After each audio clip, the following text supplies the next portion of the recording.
नमस्कार, news India देख रहे हैं आप। आपके साथ मैं हूं मीनाक्षी रजत।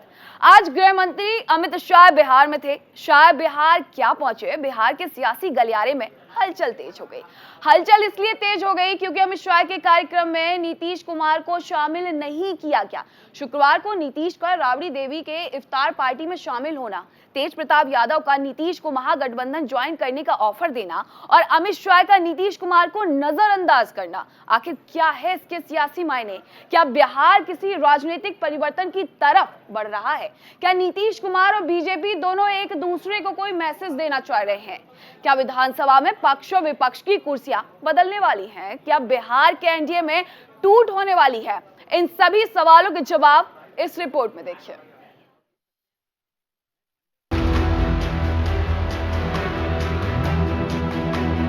बिहार में नीतीश कुमार की जेडीयू और बीजेपी के बीच सब कुछ ठीक नहीं चल रहा है। इस बात का अंदाजा आप इसी से लगा सकते हैं कि आज बीजेपी के शाह बिहार में रहेंगे, लेकिन अपनी सहयोगी पार्टी जेडीयू के मुखिया और बिहार के मुख्यमंत्री नीतीश कुमार से नहीं मिलेंगे।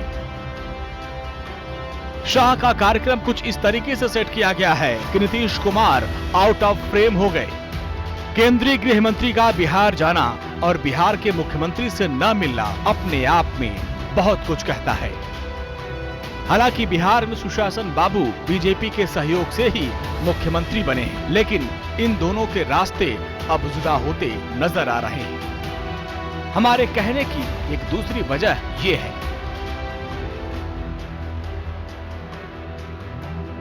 शुक्रवार को आरजेडी नेता और पूर्व मुख्यमंत्री राबड़ी देवी ने इफ्तार पार्टी रखी थी। नीतीश कुमार इस पार्टी में पैदल ही पहुंच गए।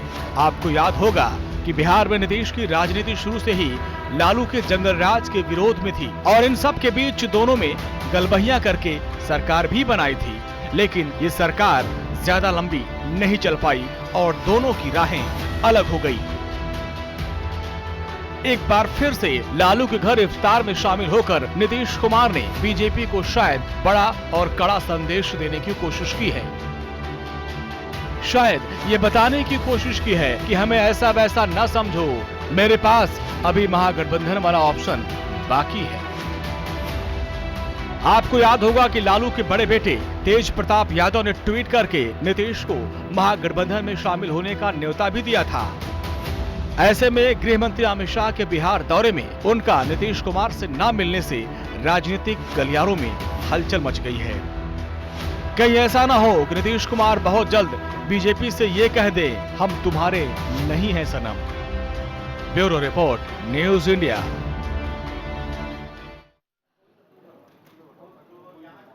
आरजेडी के साथ नीतीश के रिश्ते कैसे हैं, ये किसी से छिपा नहीं है। दोनों ने एक बार मिलकर सरकार बनाने की कोशिश की थी, लेकिन अनुभव खट्टा रहा और सरकार 2 साल में ही गिर गई। 1990 के पहले तक नीतीश और लालू के रिश्ते इतने बुरे नहीं थे, लेकिन 1990 में वीपी सिंह की सरकार गिरने के बाद नीतीश जब पटना आए, उसके बाद से नीतीश और लालू के रिश्ते खराब होते चले गए। नीतीश अब अगर उन्हीं नीतीश की पार्टी से हाथ मिलाने को आतुर नजर आ रहे हैं, तो ऐसा क्यों है, इस रिपोर्ट में देखें।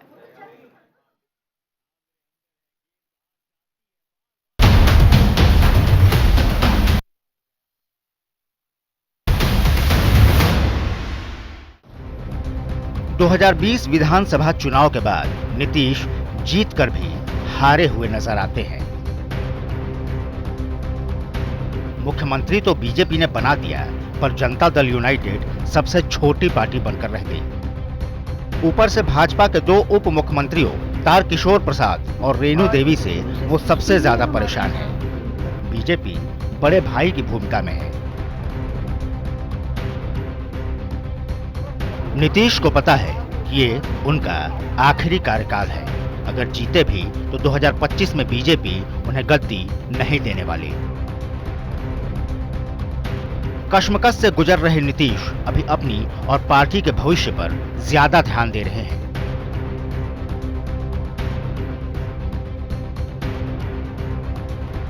ऐसे में राबड़ी के घर पर इफ्तार पार्टी नई शुरुआत साबित हो सकती है। इसी देश में एक चाय पार्टी से अटल बिहारी वाजपेयी की सरकार गिर गई थी, ये सबको पता है। ये भी सबको पता है कि बिहार की राजनीति के 3 ध्रुवों में से जो 2 साथ आएंगे उन्हें हरा पाना बहुत मुश्किल होगा। सियासी सूरत अभी ये है कि बीजेपी और जेडीयू साथ हैं। सियासी सूरत कल ये होगी कि जेडीयू और आरजेडी साथ होंगे।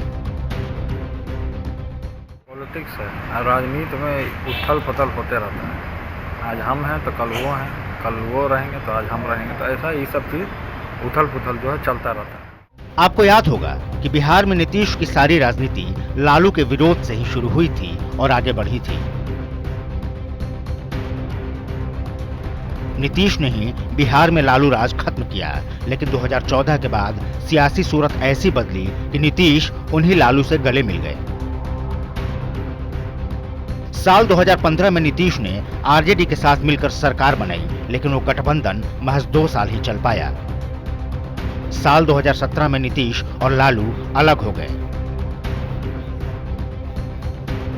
इन 2 सालों में कई बार ऐसा भी हुआ कि आरजेडी और जेडीयू एक दूसरे के खिलाफ बोलते नजर आए।